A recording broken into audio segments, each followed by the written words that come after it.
And I think that's kind of what I'm looking forward to about this job. The food style and things like that is I'm looking forward to just stripping it back a little bit. And for me, I think that's going to be more of a challenge for me. This is the Deep in the Weeds podcast. I'm Anthony Huckstep.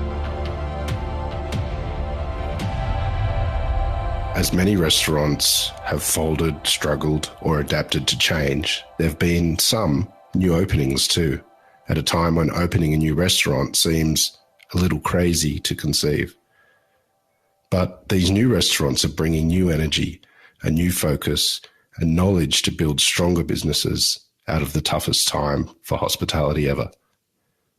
Joel Bickford is the new culinary director of Fort Denison and soon-to-be open Shell House in Sydney's CBD. Joel, how are you? I'm well, how are you? Good. You're about to, or trying to open a new restaurant. A bit of a lockdown landed. What's it like at the moment in this climate, preparing to open a new restaurant?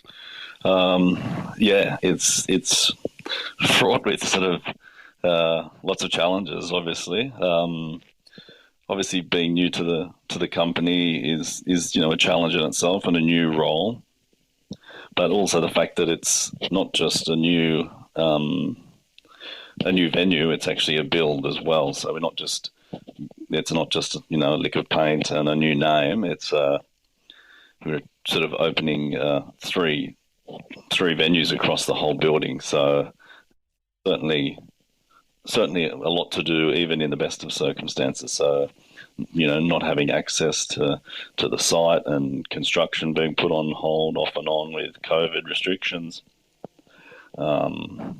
It's, they're like large scale problems that like owners and that are facing. And I have my own as the culinary director and, all sorts of things, trying to recruit staff for things for, positions that kind of don't really exist at the moment because everything's been put on the back burner or sort of for the moment anyway, but the wheels still need to be turning behind the scenes. So, plenty to do, but just not really in a position to kind of execute those plans right at the moment. You've been involved in many award-winning restaurants, but what's it like preparing a new restaurant given the climate of the industry in the last year and a half? Are you approaching it quite different to previous venues that you've been in?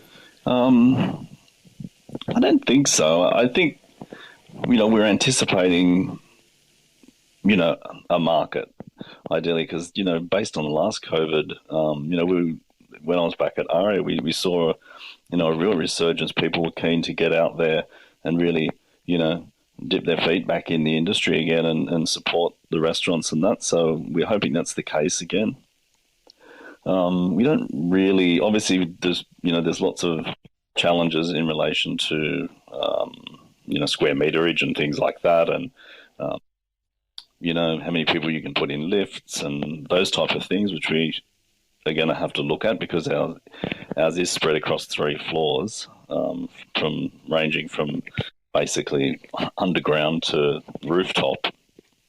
So, getting the staff, suppliers, and the guests around in a sort of a compliant fashion, as well as trying to be able to create an experience for them as well, is doesn't come without its challenges. Yeah. So, but the basic sort of nuts and bolts and what I've sort of based my career around, I guess, is producing menus, dealing with suppliers, training staff, producing an experience, and that is still very much the same. It's just more the logistics, I guess. You've run kitchens that have really been at the forefront of the sort of new wave of modern Australian dining in Australia. How would you describe the food that you've been creating that we'll see at Shell House? I think Shell House is going to be a little bit different, I think, to what people might know my food style to be. It'll still be very much me, but I'm going to be taking on some new cooking styles, which is kind of exciting. We're going to be using like a nice big Argentinian, like a 2-meter charcoal grill, which I'm really excited about. I haven't done a lot of that, to be honest. So We'd be doing lots of whole sort of beast cooking, whole fish, whole crabs, maybe some rotisserie work. But there'll still be like really a very light touch across the whole thing as well. So we've got a little test kitchen going off site, exclusive for Shell House in Fort Denison. So that's where I'm kind of, well, I was until New South Wales locked out. Just been sort of tinkering around in there, coming up with some ideas and working very closely with the group chef and just basically workshopping ideas more than anything at the moment, just because of the hold we're in.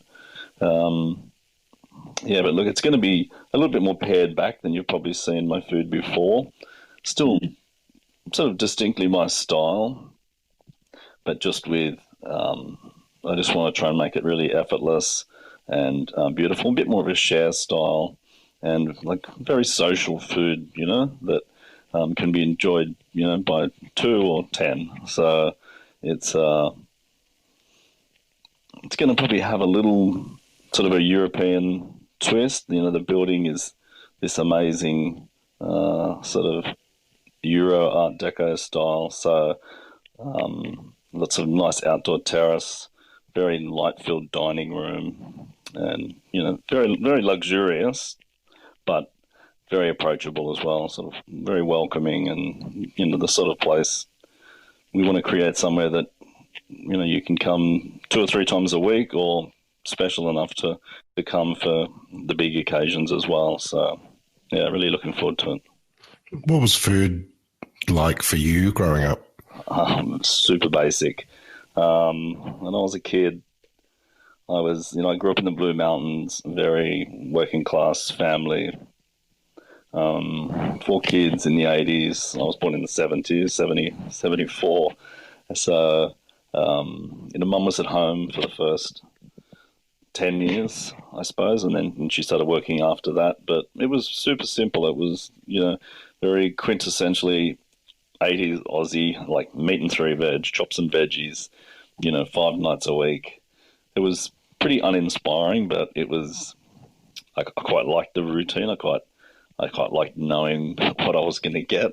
It was, back in the early 80s, like things like, you just didn't see really things like stir fry or even things like that are just like commonplace, even 10 years after that. But, back then that was like, what's a wok sort of thing. So it was pretty rudimentary, to be honest. But my mum had a pretty small repertoire, but what she did well. Chops and veggies, apricot chicken was about as exotic as it got. But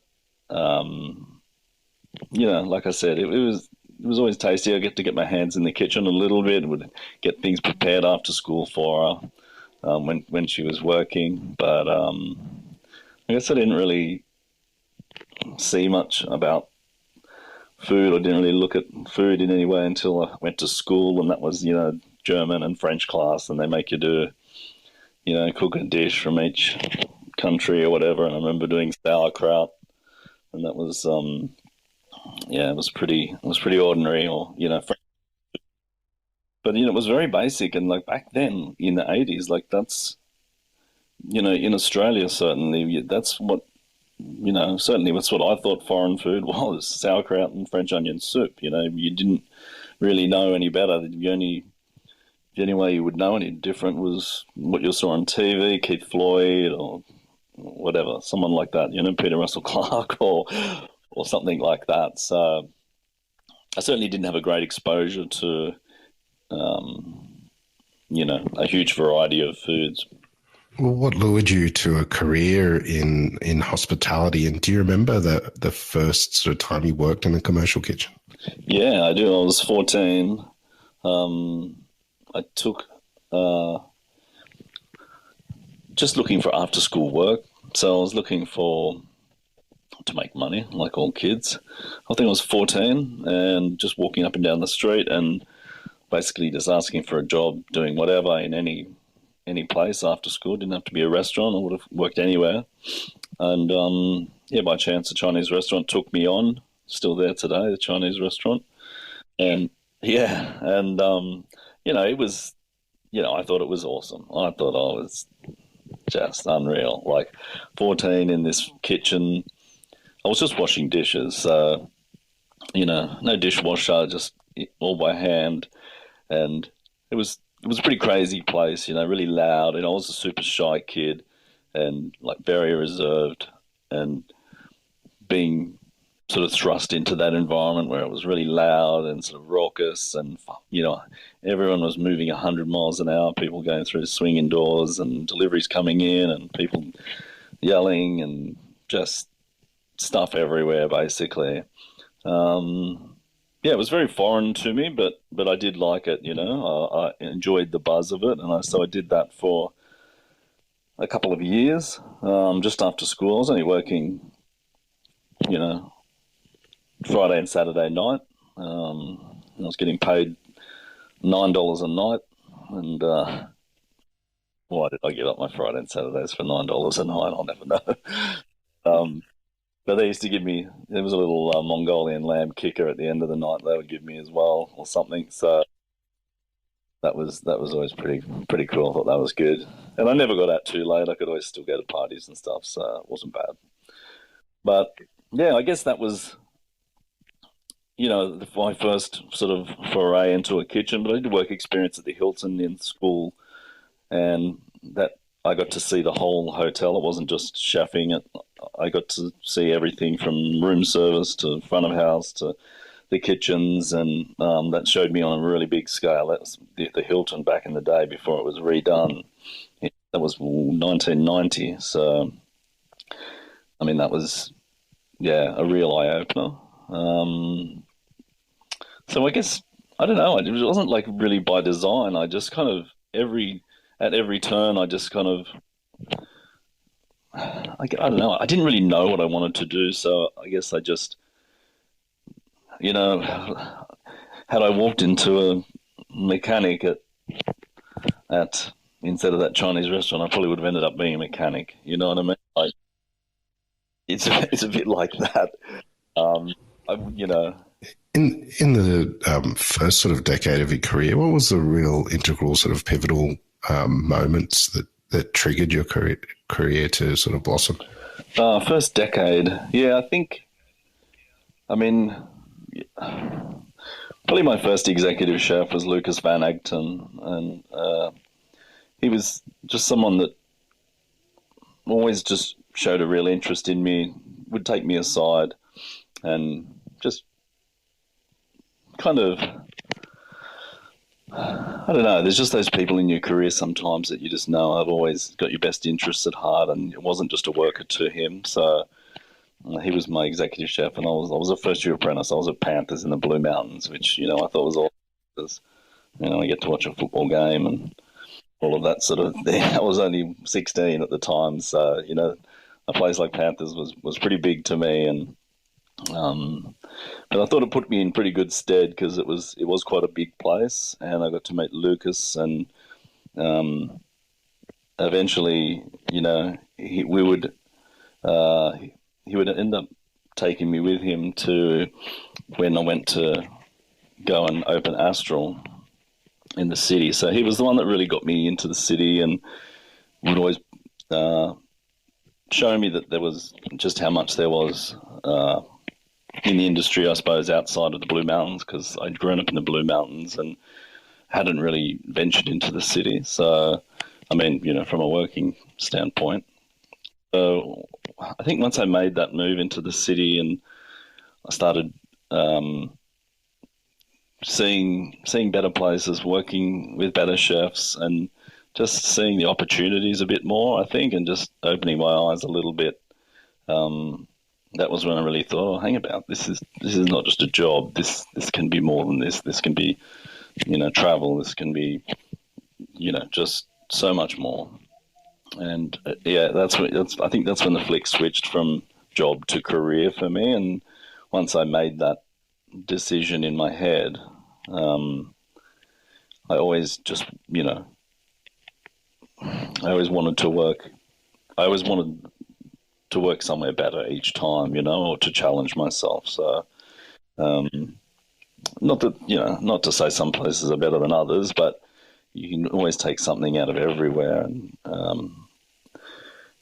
my career has been quite diverse. Really, I've worked in lots of different types of places. So One of the fascinating things about your career is uh, the balance between hotel chefing and restaurant chefing. Has it been a real different approach to the restaurants you've worked at in hotels compared to standalone restaurants? I think at standalone, there's just a bit more resourcefulness needed. You know what I mean? The focus is greater on the product, obviously, because that is the primary focus. So, in a hotel, and I've worked in some good hotels, like the Park Hyatt was great. I really enjoyed my time working there. Amazing properties. Some great chefs have gone through there. Ross Lusted, Mike McKinney, Anthony Matsara. It's just, and I really enjoyed my couple of years there. So I think there's a bit more distraction in a hotel, a bit more sort of outside noise. Whereas I think you can focus a little bit more on your craft in a standalone restaurant. You don't have rooms to worry about. You don't have room service to worry about. You don't really have necessarily the perks or sometimes you have better tools around you, like you know, trivial things like uniforms and loading docks and what I mean, stuff like that. But I think I enjoyed more my time in standalone restaurants. I found there was a greater sense of camaraderie and um, probably more focus. I would say more focus. Have you found the approach to cookery different in those sort of two very different offerings? Well, I guess usually standalone restaurants have a very um, direct or definite understanding of how they want to, the delivery of their product. Whereas usually in a hotel, it's a little more broad. Um, they're trying to cater to a wider audience, depending on where that is based. So that's not a bad thing necessarily. It's each their own, but I think certainly as my career progressed, I um, found it. I found it more important to select places that I really wanted to work and the philosophies they shared. Places like Biota and um, Aria and places like that. So that I knew already going in that this is what they stood for. There was not going to be no compromise, and you could become part of that. Your career is also earmarked by all working all over sort of New South Wales in various locations. How have you seen regional dining change in your career? Because you've been a big part of that change and making that change. Yeah, I think I really loved working in the Highlands. I worked there for 7 or 8 years, I think, in total between a few properties, um, and I think it just changes you a bit, and I think certainly the way you think about things, everything from the type of clientele you have to how often you can get a delivery, of something. So I think uh, regional dining has certainly, while it's a bit more sort of limited and it comes with some challenges, but it's a great way to work, and it's a nice escape for people that want to get out of the city, obviously. But I think it's certainly perceived now much better than it was. I think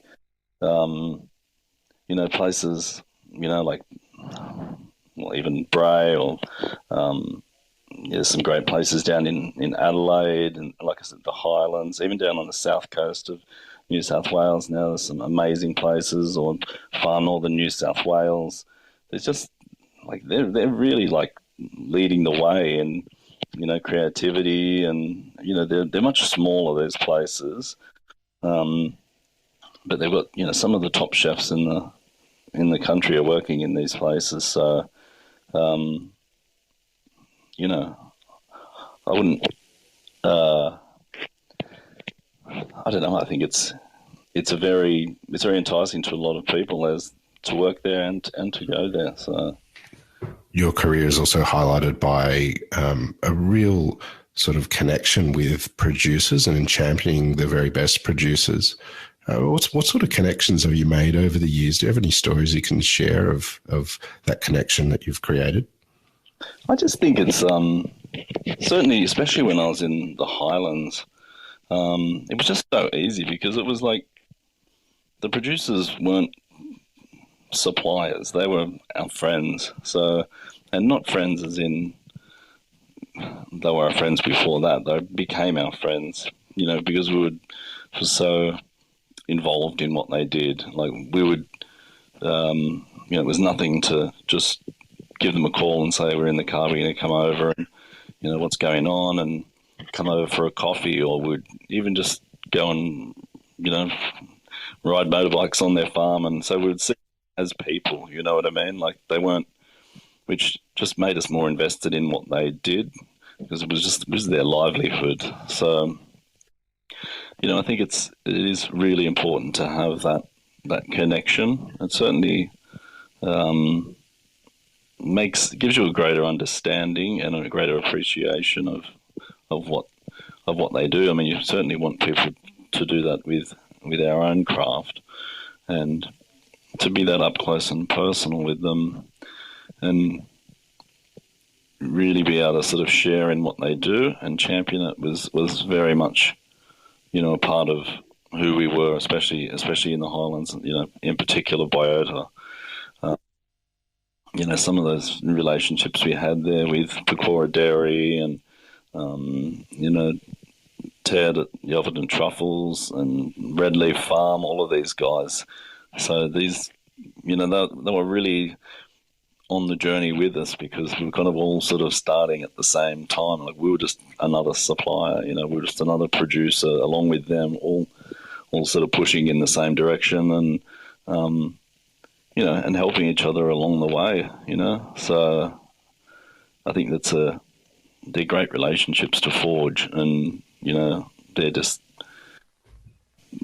people that I'll know for the rest of my life. During your time as executive chef at Biota, it won Regional Restaurant of the Year. It was in the top 12 restaurants in Australia. You won 2 hats. What was it like being there at that time? Do you have any highlights you can share? Look, Biota was definitely the most sort of seminal point in my career. I was there for 3 years as the head chef, and I had met James earlier, a couple of years before, once he came back from overseas, and it was arguably the hardest place I've ever worked, just because it was, the commitment to quality and, its location, its, just everything really. Like there was no compromise there with anything. It was a small team.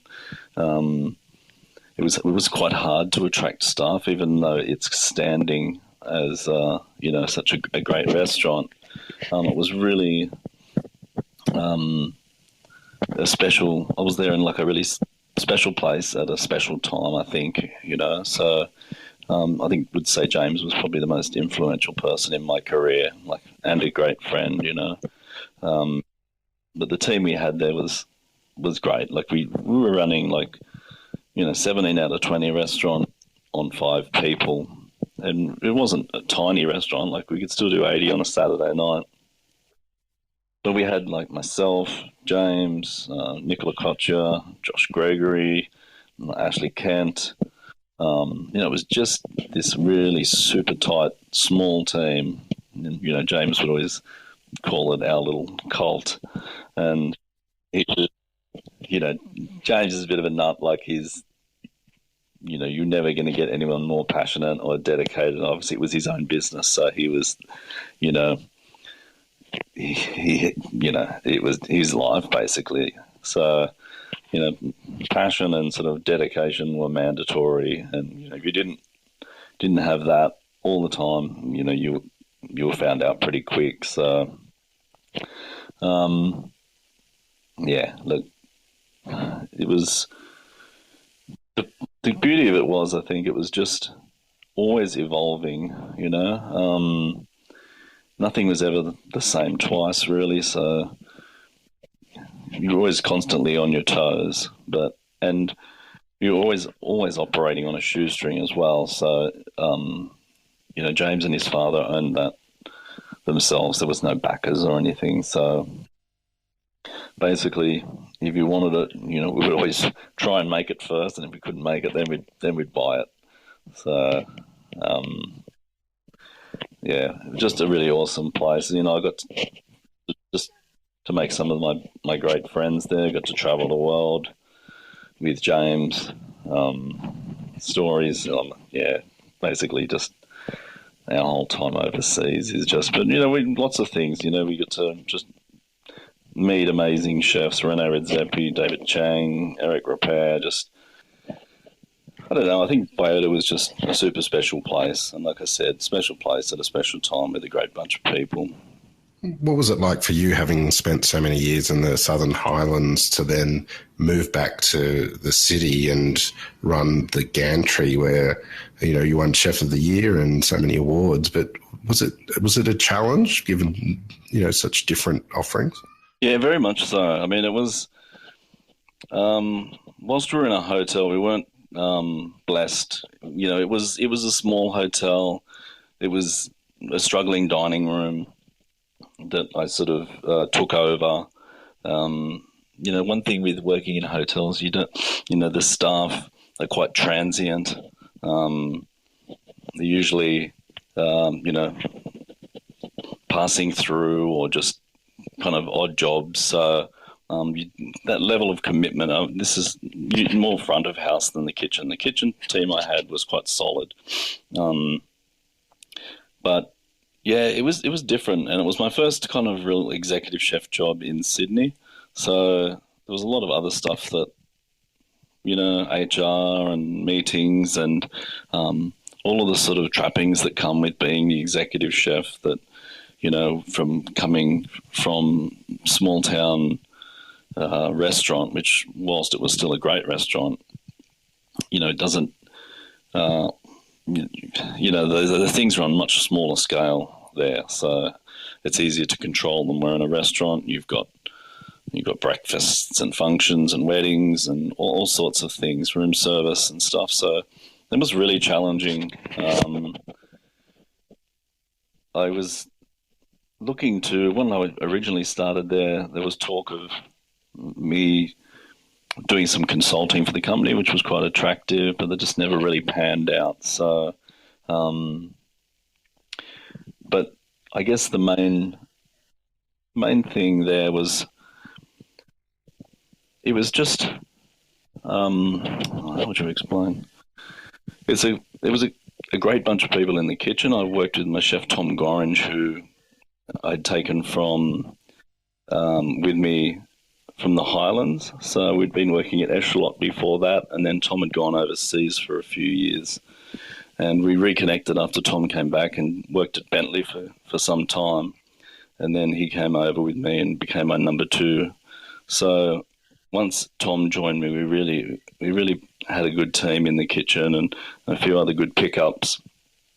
And we got some traction pretty early there, and we got a great front of house team, changed it all around, and I really enjoyed my time there. It was really proud of what we did, but certainly quite different to working in the Highlands.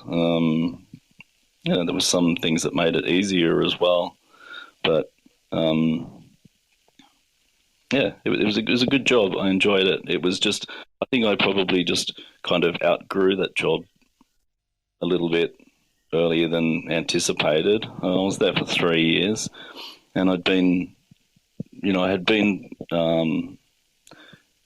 chatting to Matt for a time. We just in passing, Matt Moran, and the opportunity came up to open Aria after their refurb in 2016, but I hadn't really been at the gantry for that long at the time, so we sort of just put it on ice, and I thought I had a bit of unfinished business at the gantry, so I ended up staying there another couple of years, and it was great. Yeah, we achieved quite a bit there, So always, yeah, doing well. I thought we were doing a really good product there with what kind of little tools we had to offer. It wasn't like the world's most flashy kitchen and things like that, but it was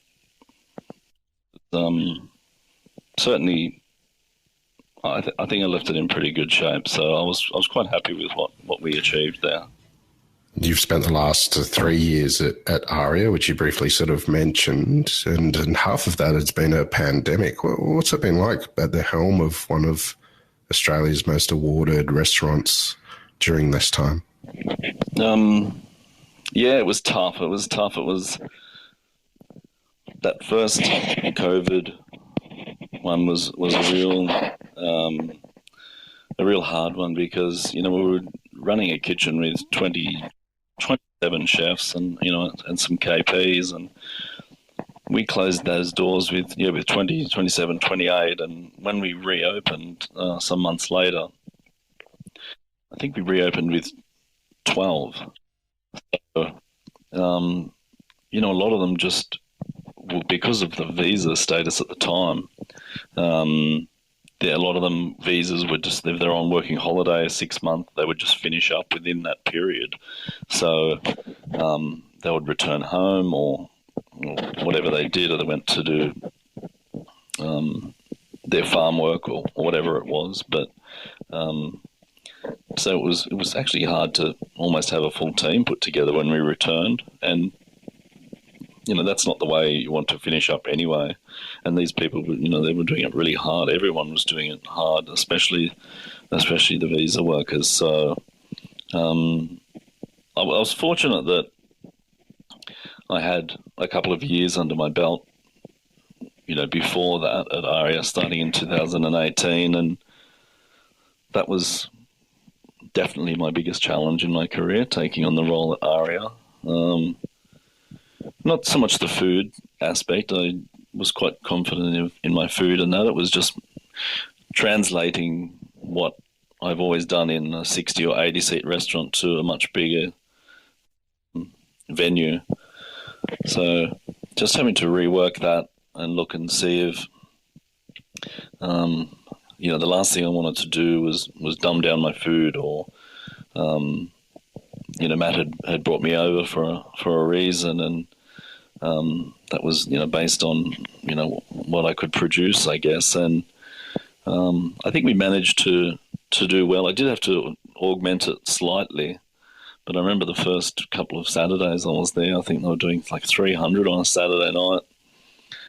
And I was wigging out, and I was like, what is this? Like, it's crazy. And like, I wasn't even really kind of working in the kitchen. I was downstairs and just doing R&D on my new menu, because I just sort of said, look, I need to get a new menu up and running. I don't really have time to be on the line, and it was still the old chef's menu, and I had some boxes to tick away from the kitchen, and writing the menu being one of them. And but I would go up there on a Saturday night and see what they were doing, and it was just crazy. It was so busy, and it was pumping, but it was it was a well-oiled machine, Aria. Like, it was, didn't miss a beat. So I was very conscious of, okay, how can I get my food to translate to this? And I don't know, it wasn't that hard, actually. It wasn't as hard as I thought it would be. I probably had to make a few tweaks here and there, but it's all kind of relative to how many chefs you have in the kitchen and the systems they have in place and those sort of things. So it was fine, really. In fact, we got reviewed, I think 6 weeks after I started, and and we scored 17 out of 20, which was great because that was, I think, the highest score they ever got. So it was a big weight off my shoulders. You mentioned when you were 14, if you had walked into a mechanic, you'd probably be a mechanic now, but you walked into a restaurant, but you've built an incredible career. What is it you love about what you do? I don't know. It's hard to sort of pinpoint, I think for me, it's like, I just like being in the kitchen with the guys, and I just like the feeling, the smell, working with your hands. And I don't think I could have ever been sat at a desk. Like, there's obviously parts of that now that, come with the job sort of thing, but it's still very satisfying. I think, if I wasn't a chef, I probably could have been a butcher or something. There's something very satisfying about taking something whole and breaking it down. Even if you just, I still feel it a fish now, or something very simple like that. It's very satisfying, and quite sort of primal. I'm not sure the best way to explain it, and I think that's kind of what I'm looking forward to about this job moving forward, is that it's sort of just going to be a little bit more simplistic, not the logistics or anything like that. That's going to be very sort of, intricate, but the food style and things like that I'm looking forward to just stripping it back a little bit. And for me, I think that's going to be more of a challenge for me, which is because I think if I was in a position where I had to turn up the volume a little bit, I would probably find that easier. You know what I mean? Because I've been building to it. That's the momentum of my career has been going. But so not to downgrade, what I'm going to be doing, but it's like doing more. Really having nowhere to hide on the plate. You know what I mean?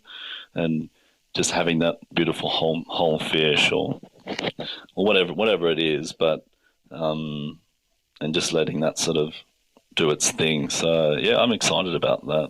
Well, Joel, it sounds amazing, and we've loved hearing your story today on Deep in the Weeds, and look forward to seeing what you bring to the table at Shell House Dining Room when it does get the chance to open. Please keep in touch, and we'll catch up again soon. Will do. Thanks, Anthony. This is the Deep in the Weeds podcast. I'm Anthony Huckstep. Stay tuned as we take a deep dive into the lives of the incredible people who ply their trade in the food and hospitality sector. Special thanks to executive producer Rob Locke for making this all happen. Follow us on Instagram at Deep in the Weeds Podcast, or email us at podcast@deepintheweeds.com.au. Stay safe and be well.